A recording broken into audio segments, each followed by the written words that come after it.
Ein Brief mit einem Plastikfötus. Abtreibung ist kein abstraktes Recht, sondern eine blutige Tat. Glauben Sie wirklich, dass dieser Akt ein Grundrecht ist, das seinen Platz in der Verfassung hat? Ein Mini-Fötus, der an eine Abgeordnete geschickt wird? Das sehe ich zum ersten Mal. Ich rufe das Redaktionsmitglied an, das diesen Fall entdeckt hat. Sein Nickname ist Yakiseo. Salut Yakiseo. Salut Aude. C'est quoi alors ce courrier là? Demain, je sais pas si t'as vu, mais les députés doivent inscrire dans la Constitution le droit à l'IVG. Et en fait, la députée de ma circonscription a reçu ça. Et c'est signé de qui du coup ce courrier? C'est signé de quelqu'un qui s'appelle Gregor Pupink, qui est à la tête d'un organisme qui s'appelle l'ECLJ en français, le Centre européen pour le droit et la justice, une association qui a l'air d'être anti-IVG. Et il a revendiqué avoir envoyé cette lettre donc avec le petit fœtus en plastique. Ok, écoute, j'aimerais bien en savoir plus là, j'avoue. J'ai vu que ma députée en fait s'est exprimée sur LCP et elle a posté la vidéo sur Twitter, donc je pense que ce serait pas mal de regarder. Le CLJ nous ont écrit, à peu près tous les députés, en nous envoyant ce petit fœtus en plastique, pour nous expliquer comment c'était un danger, comment est-ce qu'il fallait arrêter de donner aux femmes ce droit. Donc oui, je pense qu'aujourd'hui, il y a des forces qui ont énormément de budget pour faire la promotion de la femme, des droits des femmes, qui prospèrent dans notre pays. Als Reaktion auf dieses Video verteidigt der Direktor des ECLJ seine überraschende Aktion. Promouvoir l'avortement comme un droit constitutionnel est une simple manœuvre politicienne. L'affirmation selon laquelle l'avortement est un droit fondamental, un droit de l'homme, repose en fait sur le mensonge. Dann recherchieren wir mal. Mit wir meine ich die über 1000 Europäerinnen und Europäer, die sich der von mir gegründeten Redaktion angeschlossen haben. Unter ihnen sind KindergärtnerInnen, Lehrende, RettungssanitäterInnen, Studierende, RentnerInnen. Sie wollen bei den Themen, die sie betreffen, die Wahrheit von der Unwahrheit unterscheiden. 3 Monate lang untersuchen wir den Diskurs von Abtreibungsgegnern und seinen Einfluss. In Frankreich und in Europa. Eine Debatte mit manchmal zweifelhaften Argumenten, vorangetrieben in den USA, aber auch von überraschenden politischen und wirtschaftlichen Akteuren in Frankreich. Willkommen bei Citizen Facts.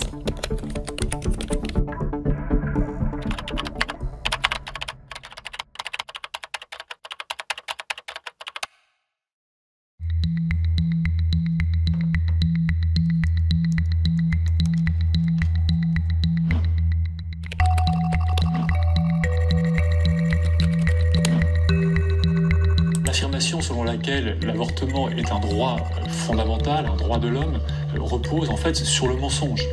Il y a plusieurs mensonges. Il y a d'abord le mensonge suivant lequel l'avortement serait un soin de santé.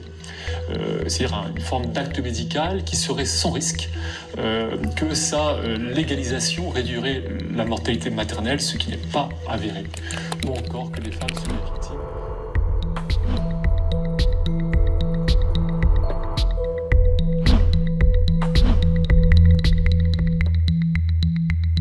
Die Website kern.info listet Studien aus den Geistes- und Sozialwissenschaften auf. In dieser Veröffentlichung stellen 2 Forscherinnen fest, dass in Ländern, die den Schwangerschaftsabbruch verbieten, die Müttersterblichkeit besonders hoch ist, da nur sehr wenige Frauen Zugang zu einem sicheren Abbruch haben. Die Folgen: septischer Schock, Perforation der Gebärmutter und des Darms. Auch andere Studien kommen zu diesem Schluss. In wenigen Minuten finden wir zahlreiche glaubwürdige Publikationen, die das Phänomen untersucht haben. Aber hat die Legalisierung des Schwangerschaftsabbruchs wirklich keine positiven Auswirkungen auf die Sterblichkeit von Frauen, wie Gregor Pupink behauptet? Um das herauszufinden, geht Informatikstudent Dexia auf eine frei zugängliche Suchmaschine, die Hunderte von Millionen Studien indiziert.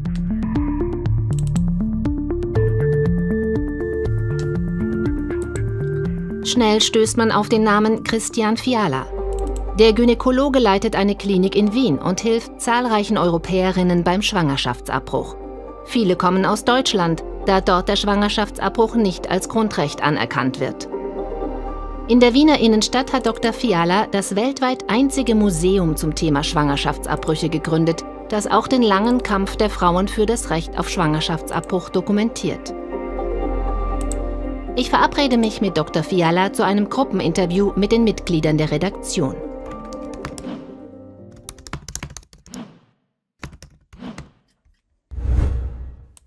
Hello. Salut. Bonsoir. Ça va bien? Oui, et toi? Guillaume, on vous voit pas, on te voit jusque là. Je sais pas si vous avez déjà fait ça. Faire des interviews, petite question d'ailleurs. Oui, j'ai fait quelques interviews à la fac. Pour embaucher des gens, oui, mais pour autre chose, non. Attends, j'essaie d'envoyer juste le lien à notre ami le docteur. Ah, bonsoir monsieur Fiala. Bonjour. Bonjour. Bonjour. Bonjour. Et ça va bien? Bonsoir. Oui, le plaisir c'est pour moi. Bonjour de Vienne. Ce soir, donc vous allez nous aider à fact-checker un certain nombre de données pour rentrer dans le vif du sujet. L'idée de monsieur Pupinck, c'est que c'est pas parce qu'on met en place une politique qui permet aux femmes d'avorter, on légalise l'avortement, que elles meurent moins. Ce monsieur, il comprend rien du sujet. Si les femmes n'ont pas accès à une IVG légale et donc sûre et efficace, elles vont tout essayer d'arrêter une grossesse non désirée. Une IVG illégale est très dangereux, voire mortelle, parce que c'est très dangereux de prendre une aiguille à tricoter et insérer dans l'utérus. Les femmes souffrent et meurent, et moi j'ai vécu ça d'une manière de routine clinique, si on peut dire, entre guillemets. En Ouganda, j'ai travaillé à l'hôpital universitaire et là, on avait une femme toutes les semaines qui était morte. Ça m'a vraiment touché et donc je me suis dit, je vais essayer tout ce que je peux, étant médecin, d'éviter de voir ça en Europe. Die Auswirkungen der Legalisierung des Schwangerschaftsabbruchs auf die Gesundheit von Frauen zu verstehen, betrachten wir Rumänien unter Diktator Ceausescu. Nachdem er 1965 an die Macht kam, wollte er die Bevölkerung des Landes vervielfachen, indem er den Schwangerschaftsabbruch und die Empfängnisverhütung verbot. In ihrer Verzweiflung setzten tausende Schwangere illegal ihr Leben aufs Spiel. In dieser Grafik, die auf Daten der WHO beruht, ist gut zu erkennen, dass die Sterblichkeit von Frauen zunimmt, sobald das Abtreibungsverbot in Kraft tritt und bis zum Sturz des Diktators 1989 stetig steigt. Daraufhin wurde der Schwangerschaftsabbruch wieder erlaubt und die Müttersterblichkeit bricht ein. Et moi, je peux témoigner ça parce que je voyageais en Roumanie aussi pour aider les médecins de faire des IVG légales et sûres. N'hésitez pas si vous avez des questions. Guillaume, ein langjähriges Mitglied der Redaktion, beginnt. Et est-ce qu'on observe le même type de graphique dans d'autres pays? Est-ce que c'est aussi vrai ailleurs? Oui, l'Angleterre en 67. Et là, vous voyez que la mortalité maternelle a baissé, a chuté considérablement suite à la légalisation de l'avortement. D'accord. Et ça, pareil, la source, c'est... C'est tout à fait officiel, je pense. Oui, c'est le ministère de Santé en Angleterre. Ben, merci beaucoup. Et puis, je vous souhaite une bonne soirée à tous. Bon appétit. Et il ne faut pas sous-estimer le travail que vous faites. Merci beaucoup. Merci, au revoir, à bientôt. Bonne soirée. Wer ist dieser Herr Pupinck, der an der Spitze des Europäischen Zentrums für Recht und Gerechtigkeit steht? Wir finden heraus, dass dieser diskrete Versender von Plastikföten viel einflussreicher ist als angenommen. Eine weitere Redaktionssitzung steht an, die sich diesmal ausschließlich Herrn Pupinck widmet. Auf seiner LinkedIn-Seite entdeckt man ihn als Vertreter des Heiligen Stuhls in mehreren Expertenausschüssen des Europarats. Seine NGO ECLJ rühmt sich damit, im Bereich der Justiz mit den Vereinten Nationen, dem Europarat oder dem EU-Parlament zusammenzuarbeiten. Auf der Website des ECLJ heißt es, dass sich die Organisation ganz dem Schutz der Menschenrechte verschreibt, in einer sehr geschliffenen Lobbyistensprache. Rettungssanitäter Yrgos will eine der allerersten Versionen der Website finden, mithilfe des Webarchiv, einer Plattform, auf der Internetseiten gespeichert sind, die es heute nicht mehr gibt. Der Ton des ECLJ war Anfang der 2000er Jahre viel direkter und die Organisation bekannte sich klar zu ihrer religiösen Mission. Ein europäisches Netzwerk von Juristen im Dienst der Religionsfreiheit und der christlichen Werte. Wir wollen mehr über die Entstehung dieser Organisation erfahren. J'ai l'info. C'est sur le site de l'ECLJ. Quand on va sur je donne, donc je veux faire un don. Elle est soutenue financièrement par le Centre américain pour le droit à la justice, auquel sont reversés les dons effectués sur cette page. Ces dons font en conséquence pas l'objet d'un reçu fiscal, ouvrant le droit, blablabla. Blablabla. Wir finden heraus, dass die Finanzierung des ECLJ aus den USA kommt, von der ACLJ, einer der einflussreichsten konservativen Organisationen, die sich dafür eingesetzt hat, dass das Recht auf Schwangerschaftsabbruch widerrufen wurde. This victory would not have been possible without the steadfast prayer and support of ACLJ members like you. On behalf of the entire ACLJ, I thank you for standing with us against the abortion industry and helping us save defenseless babies. This is a monumental win, but the war is far from over. The left is already scrambling. Ihr Gründer, der evangelikale Prediger Pat Robertson, ist für seine Hetzreden bekannt. Die feministische Agenda bringt Frauen dazu, ihre Ehemänner zu verlassen, ihre Kinder zu töten, Hexerei zu praktizieren, den Kapitalismus zu zerstören und lesbisch zu werden.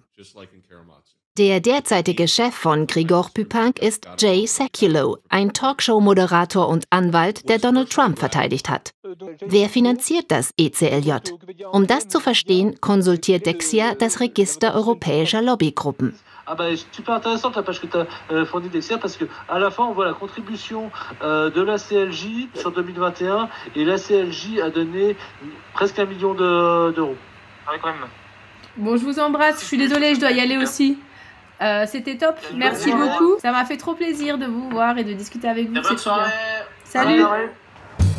923.900 € pro Jahr, um das Wort der Abtreibungsgegner zu predigen und die politischen Linien in Europa zu verschieben.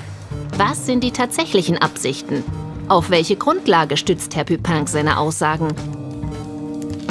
Wir bitten ihn um ein Interview. Abtreibungsgegner wollen das Gesetz und die Mentalität beeinflussen. Ich habe eine Idee und schlüpfe in die Rolle einer jungen Frau, die zögert, ihre Schwangerschaft fortzusetzen. Die erste gebührenfreie Nummer im Netz ist von ivg.net. Sie verspricht kostenloses und anonymes Zuhören, Begleitung, umfassende Informationen und fachkundige Beratung. Ich rufe an. Allô? Oui. Oui, bonjour. Oui, dites-moi. J'ai 18 ans et je suis enceinte et c'est très compliqué. Je pense que c'est très difficile pour moi d'accepter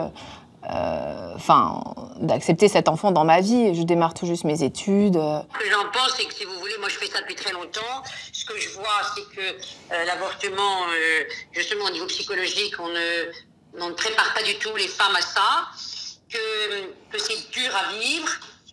C'est pour certaines femmes très dur.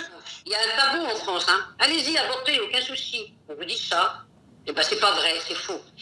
Il suffit d'écouter toutes ces femmes qui pleurent. Alors, vous, j'en sais rien, vous voyez ce que je veux dire? Il y a des femmes qui vont très mal après l'avortement. C'est pour ça que moi, je vous le dis, au moins, je vous serai prévenu. À l'heure actuelle, vous avez dans le ventre un embryon. Voilà, on a tous été des embryons.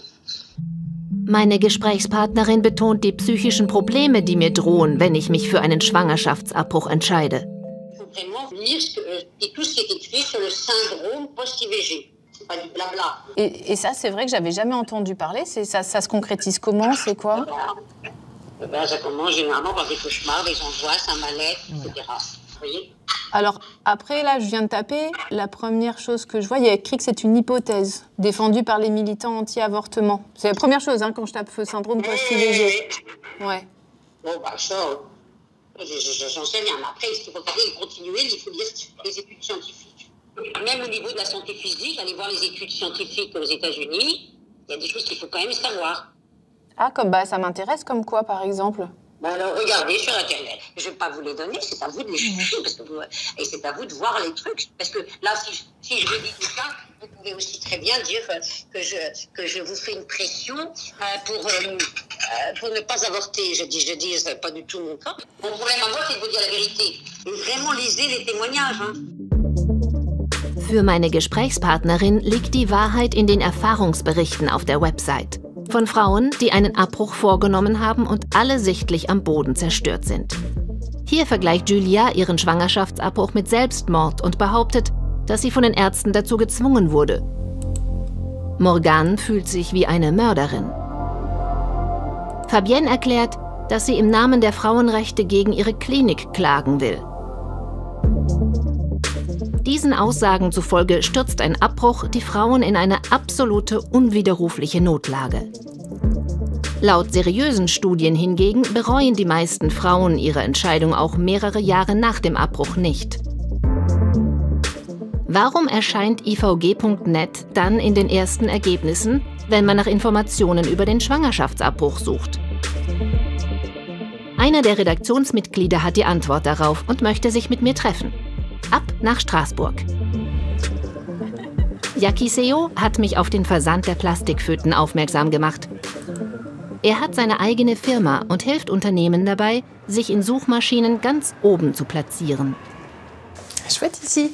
Merci, je t'en prie, installe-toi ici.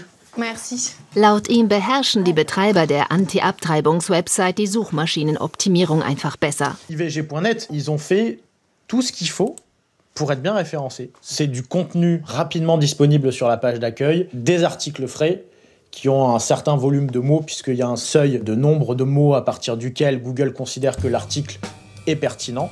Angstzustände, Fötus, Schwangerschaft, Ultraschall. Die Berichte sind voll von Wörtern, die mit Schwangerschaftsabbruch zu tun haben, was dem Algorithmus den Eindruck vermittelt, dass die Seite seriös ist. Aber wer steckt hinter IVG.net?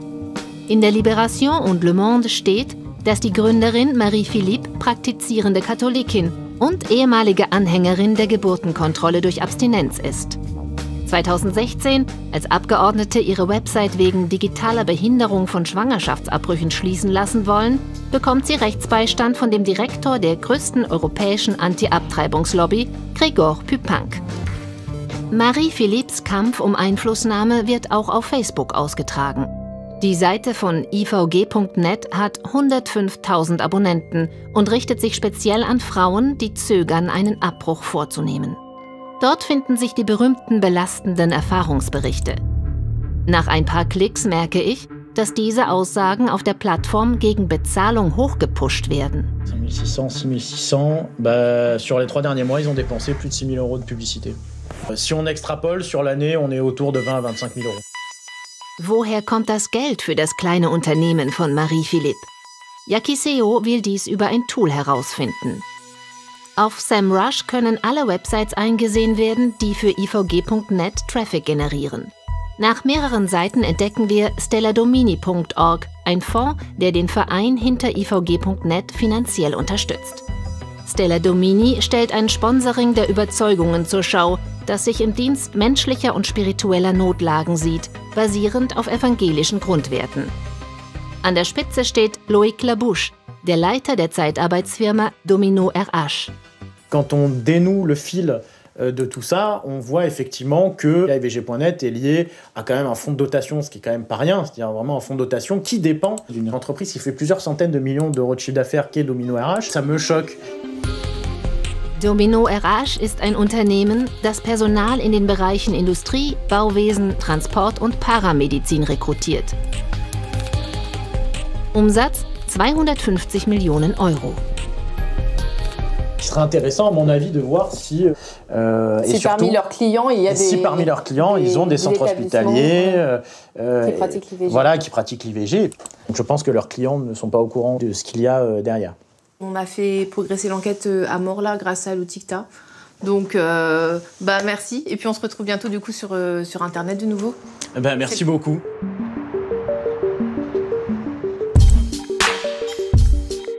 Die Website IVG.net gehört einem Verein, der von Marie-Philippe gegründet wurde. Dieser Verein erhält finanzielle Mittel aus dem Stella Domini Fonds, einer Sponsoring-Organisation gegründet von Loïc Labouche, dem Chef der Zeitarbeitsfirma Domino RH. Zu ihren Tochterunternehmen gehört Domino Care, ein auf Medizin spezialisierter Zweig, der Gesundheitspersonal für verschiedene Einrichtungen rekrutiert. Wissen die, dass die Firma, die ihnen Zeitarbeitskräfte schickt, den Direktor eines Fonds an der Spitze hat, der IVG.net finanziell unterstützt? Ich schicke Herrn Labouche eine E-Mail und kontaktiere medizinische Einrichtungen, die mit dem Unternehmen zusammenarbeiten. Auf der Website werden keine Kunden genannt, aber wir finden sie. Oui, c'est bon. Tu m'entends? Oui, nickel, ça va? Oui. Bon, je fais un essai avec le téléphone, c'est peut-être pas aussi efficace que le PC, mais bon. Kleine Strategiebesprechung mit Neil, dem Journalisten, der mit mir arbeitet, und Danielle, einem Meteorologen im Ruhestand. Um die Namen der Kunden von Domino zu erfahren, müssen wir uns als Zeitarbeiter ausgeben, die Stellen im medizinischen Bereich suchen. Ben merci Daniel du coup d'accepter de te prêter à ce petit jeu qui est en fait un vrai travail journalistique. Neil, est-ce que ça te va de juste partager le doc, si ça vous va? Wir haben alle Domino-Zeitarbeitsfirmen, die nach Gesundheitspersonal suchen, aufgelistet. C'est quand même intéressant. Et donc le but, c'est effectivement rafale de coups de fil. Avec vraiment ces quelques questions assez simples, c'est-à-dire que voilà, j'appelle, je suis intéressée, je suis médecin généraliste. Peut-être toi, Daniel, je te vois bien médecin généraliste. Si tu changes du travail, Daniel. Franchement, ce serait une super fin du sujet. Daniel embauché à Domino. Je vais essayer, on va voir ce que ça va donner. Domino, bonjour. Oui, allô, bonjour. Allô, oui, bonjour. Voilà, je suis infirmier. Je suis sage-femme. Je suis formée à faire des interruptions volontaires de grossesse. Je suis infirmier, en fait, j'ai charge du travail dans le domaine hospitalier. Alors nous, on est spécialisé dans le médico-social. En fait, on travaille avec tout type de structures. On a le handicap, protection d'enfance, Ein Dutzend der 58 von uns kontaktierten Agenturen hat die Namen ihrer Kunden genannt. Es sind Privatkliniken und öffentliche Krankenhäuser, von denen einige Schwangerschaftsabbrüche durchführen. Die Leiterin eines Krankenhauses ruft auf unsere Mail hin zurück. Sie kann es kaum glauben. C'est pas du tout en concordance avec les valeurs de l'hôpital. Non, je défends depuis que je suis arrivé l'accès à l'IVG des femmes de notre territoire sur des valeurs de service public. Je suis très clair sur le sujet. Je dis à mes services de ne pas travailler avec le cabinet Das Krankenhaus Mont Saint-Martin greift auf Domino zurück, um Pflegepersonal zu rekrutieren und wird von Europas größtem Sozialunternehmen, der SOS-Gruppe, verwaltet. Es macht mehr als 1 Milliarde Euro Umsatz und vereint hunderte Organisationen und Akteure, die von gemeinsamen Werten wie dem Kampf gegen Ausgrenzung und der Gleichstellung der Geschlechter getragen werden. Sie kämpft auch für den Zugang von Frauen zu Schwangerschaftsabbrüchen, wie auf der LinkedIn-Seite betont wird. Am heutigen Welttag des Rechts auf Schwangerschaftsabbruch erinnert die SOS-Gruppe daran, dass sie dazu beiträgt, den Zugang zu diesem Grundrecht zu gewährleisten. Ist sich die SOS-Gruppe darüber im Klaren, dass sie sich an einen Abtreibungsgegner wendet, um Personal zu rekrutieren? Ich frage per E-Mail nach. Ein paar Tage später klingelt das Telefon. Es ist Loïc Labouche, der Chef von Domino RH, den ich vor einigen Tagen um ein Interview gebeten habe. Alors, il y a juste un point, suite à votre passage chez notre client SOS, on est sorti du marché. Ils nous ont clairement exprimé le fait qu'ils ne voulaient plus travailler avec nous. C'est 3 millions de chiffre d'affaires qu'on perd là. Ouais, bah là, je sais pas trop quoi dire. Est-ce que c'est possible de donner rendez-vous vendredi pour une petite interview? Ok. 3 Millionen Euro Umsatzverlust für Domino RH.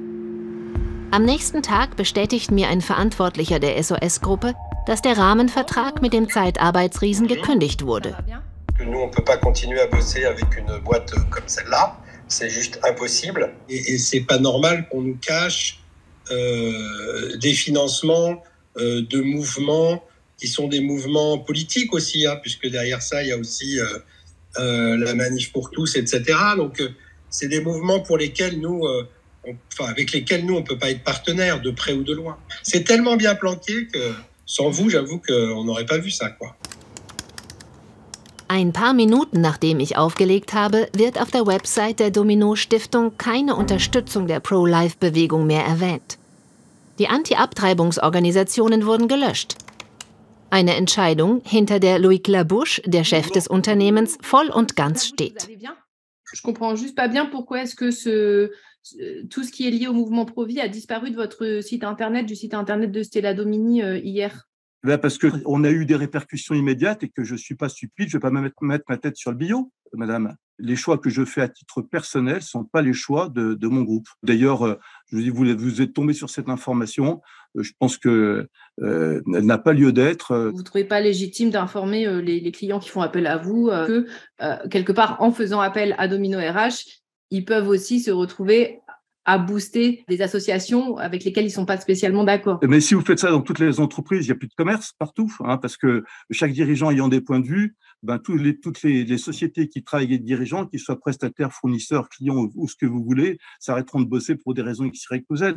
IVG.net, depuis combien de temps est-ce que vous les souteniez?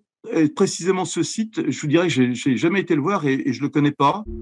Ich teile Herrn Labouche die abtreibungsfeindlichen Äußerungen der Beraterin von IVG.net mit, sowie einige fragwürdige Behauptungen, die wir gefunden haben, wie das Post-Abtreibungssyndrom. Il peut y avoir des erreurs de communication, des erreurs tout court, mais il n'y a pas de volonté de faire de la désinformation. C'est pas dans l'objectif de ces personnes. Et ce que je sais, ce que je connais, c'est que les associations que je soutiens font du bien. C'est quelque chose dont vous avez l'air certain.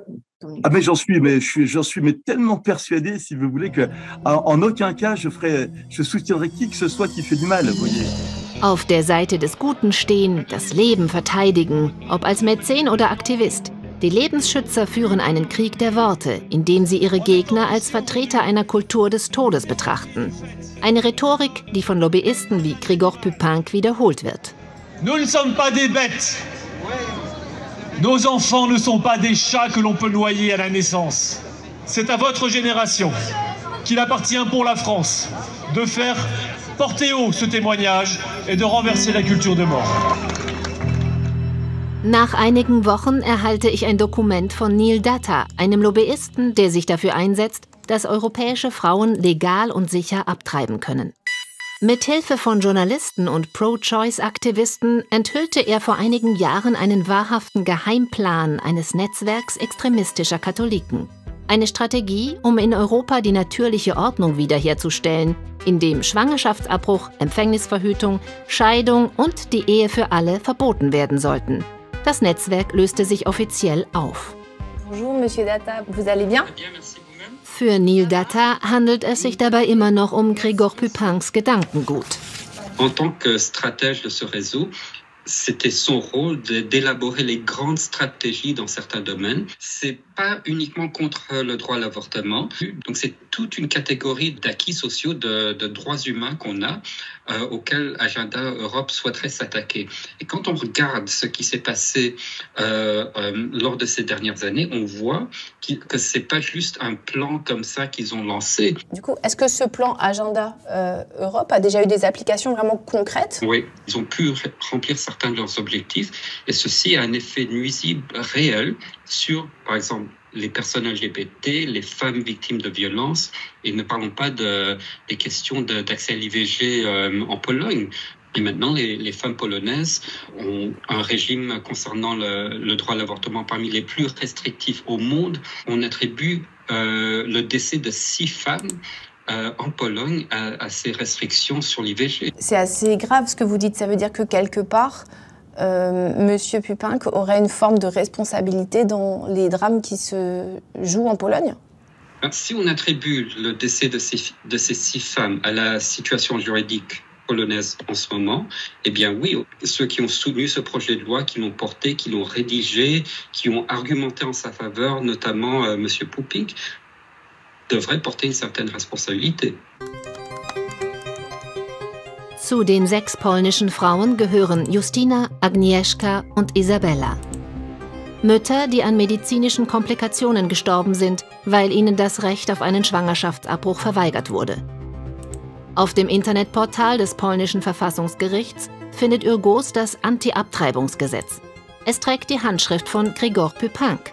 Er hatte 6 Tage vor dem Urteil beim Gericht im Namen der Menschenrechte für das Gesetz plädiert. Das Menschenrechtsschutzsystem schafft kein Recht auf Schwangerschaftsabbruch. Grigor Pupinck hat sich dafür eingesetzt, den polnischen Machthabern bei der Einführung einer freiheitsfeindlichen Gesetzgebung zu helfen. Wir haben Dutzende Fragen an ihn. Der Direktor des ECLJ lehnt ab, mich zu einem Interview zu empfangen, bietet mir aber an, eine der großen Anti-Abtreibungs-PR-Aktionen zu filmen. tout cas, nous, on organise 2 conférences, une au Sénat le 23 janvier. Donc là, c'est public, vous pouvez venir. Ok, ça marche. Bah, écoutez, je vous remercie, je vous embête pas plus longtemps. Et puis je vous dis à très bientôt. Alors, merci beaucoup. Je vous en prie, madame. Merci. Au revoir. Merci. Schluss mit dem Versand von Plastikföten. Um zu verhindern, dass das Recht auf Schwangerschaftsabbruch in die Verfassung kommt, wird einen Gang höher geschaltet. Mit einer Großveranstaltung im Herzen der Institutionen der Republik. Sein Verbündeter, Senator Stéphane Ravier, ist Mitglied von Reconquête, der Partei von Éric Zemmour. Er hat einen Raum mit besonders starker Symbolik gewählt, die ehemalige Kapelle des Senats. Mesdames et messieurs, merci pour votre présence, pour votre patience. Nous travaillons donc sous les illustres auspices des vieillards de l'Apocalypse, de la Sainte Vierge, donc des personnages et une culture qui inspire ce que nous faisons. Ça nous rappelle que la République est laïque, certes, mais que la France est chrétienne. Je remercie chaleureusement le sénateur Ravier pour son invitation à venir parler ici au Sénat de ce problème important pour la France, qui est l'avortement. Gregor Püpinck versucht zu beweisen, dass der Schwangerschaftsabbruch kein Grundrecht ist. Eine Einschränkung des Zugangs wäre gut für die Gesundheit der Frauen, da ihnen eine traumatische Erfahrung erspart bliebe. Der Lobbyist erwähnt nicht, dass diese bis zum Äußersten getriebenen Einschränkungen den Tod vieler Frauen verursachen können. Aus Angst, dass er sich nach der Sitzung aus dem Staub macht, gehe ich vor, um ihm unsere Fragen zu stellen. Monsieur Püpinck, je travaille avec un certain nombre de citoyens sur la question de l'avortement. Oui. On a préparé quelques questions. D'accord. Vous expliquez notamment dans une vidéo que la légalisation de l'IVG ne réduit pas la mortalité maternelle. Autrement dit, je reformule, donc donner aux femmes le droit d'interrompre leur grossesse dans des hôpitaux avec des médecins qualifiés, etc., ça n'améliorerait pas leur santé. Je voudrais juste savoir sur quelle source vous vous appuyez. Donc il y a, alors ça c'est dans un livre publié donc qui a été mentionné, un droit de prévention de l'avortement en Europe. Il y a plusieurs études statistiques, notamment le Chili. Le Chili est l'un des États où il y a eu une restriction. Cette restriction de l'accès à l'avortement a été suivie d'une baisse de la mortalité maternelle. Là, votre source, c'est un livre qui a été écrit sous votre direction. Oui, bien sûr. Oui, voilà. Et la source exacte, je l'ai imprimée, c'est une étude qui ne dit pas que la restriction non, justement. Il y a une corrélation. Si vous voulez, je peux vous le montrer. On l'a cherché, hein, vous voyez, on essaye. La réduction du taux de mortalité maternelle n'est pas reliée au statut légal de l'avortement. Ça, c'est votre Ah non, c'est ce qui est écrit dans l'étude que vous citez vous-même. Nous, on a trouvé de nombreuses études qui montrent que l'accès à l'IVG améliore la santé des femmes.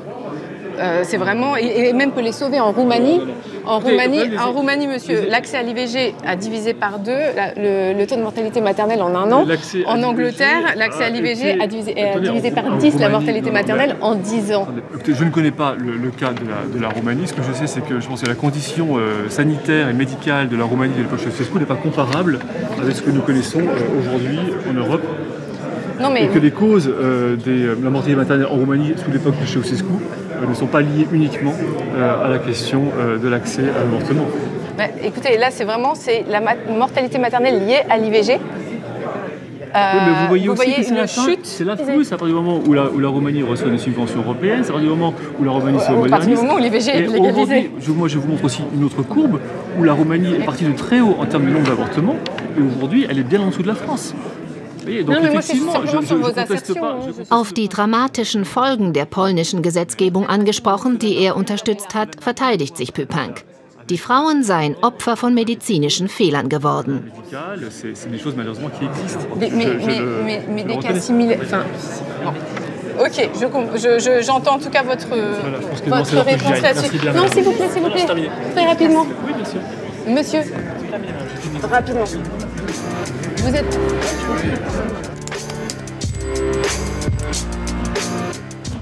Bon bah voilà, c'est notre ultime réunion sur cette enquête sur le discours anti-IVG. Donc je voulais juste vous dire merci d'avoir participé. Il y a 6 mois, je ne pensais pas qu'on irait vraiment aussi loin dans l'enquête. J'ai été très surpris des trucs qu'on a trouvés. C'est des trucs qui étaient absolument invisibles. En te mettant un peu toutes nos compétences en commun, ça permet d'avancer en fait. On s'était dit que peut-être la fin du sujet serait Daniel embauché à Domino RH. Est-ce qu'ils t'ont recontacté? Oui, mais non, il y en a qui m'ont appelé, il y en a plusieurs. Il y avait vraiment besoin d'infirmiers sur Chartres. Enfin, oui, j'étais bien parti là. Je ne sais pas si vous êtes d'attaque pour la prochaine enquête, parce qu'on continue, on ne s'arrête pas, n'est-ce pas, en si bon chemin.